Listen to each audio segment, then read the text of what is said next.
30 வயது வரை கல்யாணம் பண்ணிக்காம தேவைப்பட்டதுன்னா இந்த லிவிங் ரிலேஷன்ஷிப்ல இருக்கிறது நல்லா புரிஞ்சுக்கோங்க. உடனே நித்யானந்தா லிவிங் ரிலேஷன்ஷிப்புக்கு ஆதரவு அப்படின்னு தம்ப்நெயில் போடாதீங்க.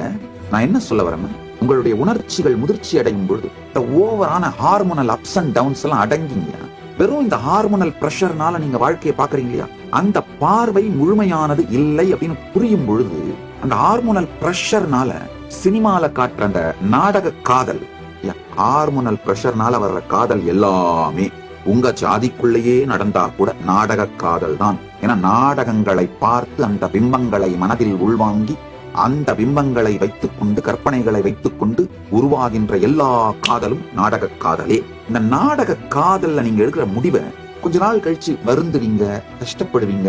அது மட்டும் இல்லாம திருமணம்னு நடந்துட்டு உடையும் பொழுதுங்க 2 பேருமே எமோஷனலா உடைஞ்சு போய் வித்ட்ரா ஆயிடுறீங்க.